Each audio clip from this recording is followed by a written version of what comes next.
Friends, ಮತ್ತೆ ಹೇಗಿದ್ದೀರಾ? ನಾನು ಹನೀಫ್ ತೀರ್ಥಹಳ್ಳಿ. ಫ್ರೆಂಡ್ಸ್, ಈಗ ಒಂದು ಸಮಸ್ಯೆ ಏನಂತ ಹೇಳಿದ್ರೆ, ನಮ್ಮ ಭಾರತದಲ್ಲಿ ಈ ರಂಜಾನ್ ಮತ್ತು ಬಕ್ರೀದ್ ಹಬ್ಬಗಳು ಸಮೀಪಿಸುತ್ತಿರುವಂತೆಯೇ ಗೋಹತ್ಯೆ ನಿಷೇಧದ ಕೂಗು ಜಾಸ್ತಿಯಾಗಿ ಕೇಳಿ ಬರ್ತಾ ಇರ್ತದೆ. ಈಗ ಗೋಹತ್ಯೆ ನಿಷೇಧ ಮಾಡಿದ್ರೆ ಮುಸ್ಲಿಮರಿಗೆ ಏನು ಅದರಿಂದ ತೊಂದರೆ ಏನು ಆಗೋದಿಲ್ಲ. ಈಗ ಗೋಮಾಂಸ ತಿಂದೇ ಇದ್ರೆ ನಮ್ಮದು ಹಬ್ಬ ಆಗಲ್ಲ ಅಂತ ಏನಿಲ್ಲ.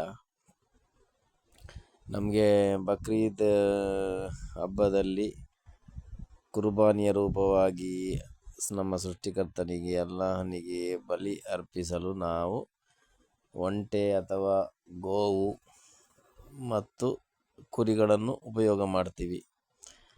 ಹಾಗೆ ನಾವು ಒಂದು ವೇಳೆ ಈ ಪ್ರಾಣಿಗಳನ್ನು ಬಲಿ ಕೊಡಲಿಲ್ಲ ಅಂತ ಹೇಳಿದ್ರೆ ಅಲ್ಲಾಹನೇನು ನಮ್ಮ ಹತ್ರ ಸಿಟ್ಟೇನಾಗೋದಿಲ್ಲ. ಅಂದರೆ ಯಾಕಂತ ಹೇಳಿದರೆ, ನಮ್ಮ ಭಾರತ ದೇಶ ಬಹುಸಂಖ್ಯಾ ಹಿಂದೂ ಜನಸಂಖ್ಯೆ ಇರುವಂಥ ದೇಶ.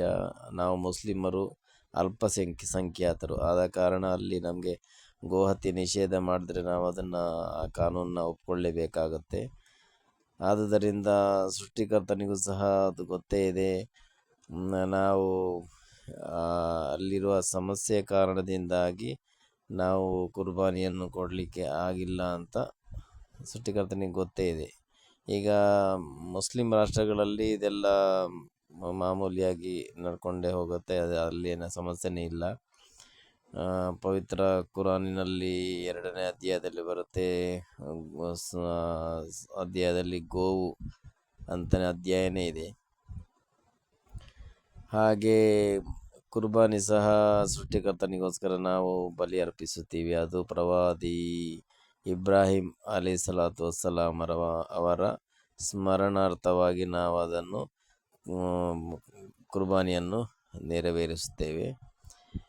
ಹಾಗೆ ಒಂದು ವೇಳೆ ನಮಗೆ ಗೋಹತ್ಯೆ ಸಂಪೂರ್ಣವಾಗಿ ನಿಷೇಧ ಮಾಡಿದ್ರೆ ನಮ್ಗೆ ತುಂಬ ಖುಷಿಯ ವಿಚಾರನೆ ಅದು. ಯಾಕಂತ ಹೇಳಿದ್ರೆ ಯಾವಾಗ ನೋಡಿದ್ರೂ ಈ ಕಡೆಯಿಂದ ಅದನ್ನು ಸೇಲ್ ಮಾಡುವವರು ಹಿಂದೂ ಧರ್ಮದವರೇ, ಈ ಕಡೆ ಅದನ್ನು ಖರೀದಿಸುವವರು ಮುಸ್ಲಿಮರು, ಮತ್ತು ಇನ್ನೊಂದು ಕಡೆ ಅದನ್ನು ತಡೆದು ಜನ ಅದನ್ನು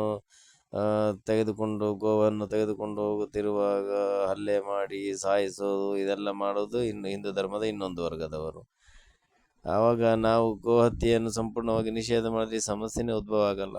ಅದು ಅಲ್ಲದೆ ಈಗ ನಮ್ಮ ಭಾರತ ದೇಶದಲ್ಲೆಲ್ಲ ಮುಸ್ಲಿಂ ಸಮುದಾಯದವರೆಲ್ಲ ನಿರ್ಧಾರಕ್ಕೆ ಬಂದಿದ್ದಾರೆ, ಗೋಹತ್ಯೆಯನ್ನು ನಾವು ಮಾಡಲ್ಲ, ನಾವು ಗೋಮಾಂಸನೇ ತಿನ್ನಲ್ಲ ಅಂತೇಳಿ ಒಂದು ಒಳ್ಳೆಯ ನಿರ್ಧಾರಕ್ಕೆ ಬಂದಿದ್ದಾರೆ. ಅದರಿಂದ ಎಲ್ಲರಿಗೂ ಎಲ್ಲ ಮುಸ್ಲಿಮರು ಅದರಿಂದ ಖುಷಿ ಪಡುವಂಥ ವಿಚಾರನೇ. ಅದರಿಂದ ಏನು ನಮಗೇನು ನಷ್ಟ, ತೊಂದರೆ, ಸಮಸ್ಯೆ ಏನಿಲ್ಲ. ಮತ್ತೊಂದು ಏನಂತ ಹೇಳಿದ್ರೆ, ಈ ಗೋಹತ್ಯೆ ನಿಷೇಧದಿಂದ ಹಿಂದೂ ಧರ್ಮದವರಿಗೆ ತೊಂದರೆ ಆಗುತ್ತೆ. ಯಾಕಂತ ಹೇಳಿದ್ರೆ ನಮ್ಮ ಭಾರತ ದೇಶದಲ್ಲಿ ಅತಿ ಹೆಚ್ಚು ಗೋ ಸಾಕಾಣಿಕೆ ಸಾಕಣೆ ಮಾಡುವವರು ಹಿಂದೂಗಳೇ. ಅವರಿಗೆ ಅದರಿಂದ ಗೋವಿನಿಂದ ಹಾಲು ಉತ್ಪಾದನೆಯಿಂದ ಆಗುವ ಲಾಭಕ್ಕಿಂತ ಅದನ್ನು ಮಾರಿದಾಗ ಅದರಿಂದ ಜಾಸ್ತಿ ಅವರಿಗೆ ಲಾಭ ಆಗುತ್ತೆ. ಅದರಿಂದ ಅವರ ಜೀವನೋಪಾಯಕ್ಕೆ ತುಂಬ ಹೆಲ್ಪ್ ಆಗ್ತಾಯಿತ್ತು. ಈಗ ಗೋಹತ್ಯೆ ನಿಷೇಧ ಮಾಡುವುದರಿಂದ ಅವರೇನು ಮಾಡ್ತಾರೆ, ಅದನ್ನು ಸಾಕಣೆ ಮಾಡಿ ಸಾಕಲಿಕ್ಕೆ ಆಗಲ್ಲ ಅದನ್ನು. ಹಾಗೆ ರೋಡ್ ಮೇಲೆ ಬಿಡ್ತಾರೆ. ಹೀಗೆ ಅದು ಹೊಲಗಳಿಗೆ ನಷ್ಟ ಮಾಡುತ್ತೆ, ರೋಡ್ ಮೇಲೆ ಬರುತ್ತೆ, ರೋಡ್ನಲ್ಲಿ ಆಕ್ಸಿಡೆಂಟ್ ಆಗೋದು, ಈ ಥರ ಎಲ್ಲ ಆಗೋದು, ತುಂಬ ಸಮಸ್ಯೆಗಳೆಲ್ಲ ಆಗ್ತವೆ. ಅದು ಈಗ ಗೊತ್ತಾಗಲ್ಲ, ಮುಂದಿನ ದಿನಗಳಲ್ಲಿ ಗೊತ್ತಾಗತ್ತೆ.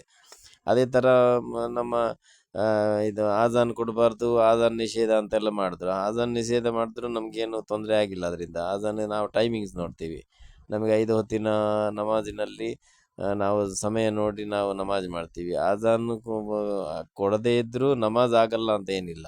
ಆದರೆ ಆಜಾನ್ ಬಂದ್ ಮಾಡಿದಾಗ ಈ ಕಡೆ ಹಿಂದೂ ಧರ್ಮದವರಿಂದ ಅವರಿಗಿರುವ ತುಂಬ ಪ್ರೋಗ್ರಾಮ್ಗಳು, ಯಕ್ಷಗಾನ ಮುಂತಾದ ಕೆಲವೊಂದು ಪ್ರೋಗ್ರಾಮ್ಗಳೆಲ್ಲ ರಾತ್ರಿ ಹೊತ್ತು ನಡೀತಿತ್ತು. ಅದು ಹಿಂದೂ ಧರ್ಮದವರಿಗೆ ಸಮಸ್ಯೆ ಆಯಿತು. ಇದು ಧರ್ಮದ ಸಮಸ್ಯೆ ಅಲ್ಲ. ಇದನ್ನೆಲ್ಲ ರಾಜಕೀಯದವರು ಬಳಸ್ಕೊಳ್ತಾರೆ. ಅಂದರೆ ಅಧಿಕಾರಕ್ಕೋಸ್ಕರ, ಕುರ್ಚಿ ಉಳಿಸ್ಕೊಳ್ಳೋಕ್ಕೋಸ್ಕರ ಈ ಥರ ಎಲ್ಲ ಮಾಡಿ ಹಿಂದೂ ಮುಸ್ಲಿಮರಲ್ಲಿ ಸಮಸ್ಯೆ ತಂದಿಟ್ಟು, ದ್ವೇಷ ತಂದಿಟ್ಟು, ಸಹೋದರತೆ ತೃಪ್ತಿಯಿಂದ ಬದುಕುತ್ತಿದ್ದಂಥ ಹಿಂದೂ ಮುಸ್ಲಿಮರು ಮತ್ತು ಇನ್ನಿತರ ಧರ್ಮದವರ ಮಧ್ಯೆ ಈ ರಾಜಕೀಯಕ್ಕೋಸ್ಕರ, ಸೀಟಿಗೋಸ್ಕರ, ಕುರ್ಚಿಗೋಸ್ಕರ ಈ ಥರ ಎಲ್ಲ ಸಮಸ್ಯೆ ತಂದಿರ್ತಾರೆ. ಇದು ಬುದ್ಧಿವಂತ ಜನಗಳು ತಿಳ್ಕೊಳ್ಬೇಕು, ಆದರೂ ತಿಳ್ಕೊಳ್ಳಲ್ಲ. ನಮಗೆ ಬೇಕಾದವ್ರನ್ನ ಆಯ್ಕೆ ಮಾಡ್ಬೇಕು ನಾವು. ಅದು ಕಾಂಗ್ರೆಸ್ಸು, ಬಿ ಜೆ ಪಿನೋ, ದಳನೋ ಮತ್ತೊಂದು ಅಲ್ಲ.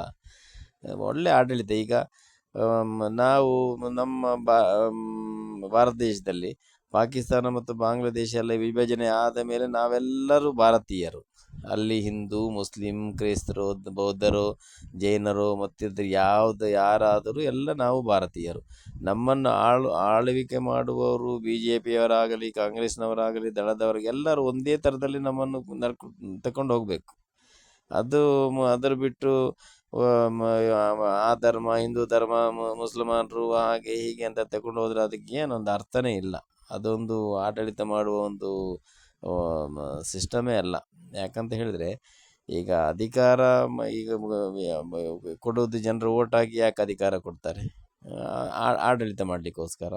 ಆವಾಗ ಎಲ್ಲ ಧರ್ಮದವರನ್ನು ಒಟ್ಟಾಗಿ ತಗೊಂಡು ಹೋಗಬೇಕಾಗಿತ್ತು ಯಾರು? ಆಡಳಿತ ಮಾಡುವವರ ಕೆಲಸ. ಅದು ಬಿಟ್ಕೊಂಡು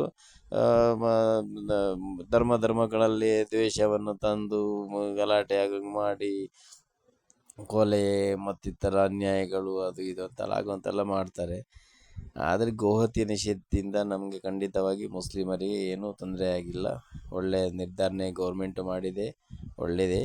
ಮತ್ತು ಜನರು ಸಹ, ಮುಸ್ಲಿಂ ಬಾಂಧವರು ಸಹ ಇದನ್ನು ಒಳ್ಳೆ ರೀತಿಯಲ್ಲಿ ಒಂದು ತೀರ್ಮಾನ ತಗೊಂಡಿದ್ದಾರೆ. ನಮಗೆಲ್ಲ ತುಂಬ ಖುಷಿಯಾದಂಥ ವಿಚಾರವೇ ಇದು.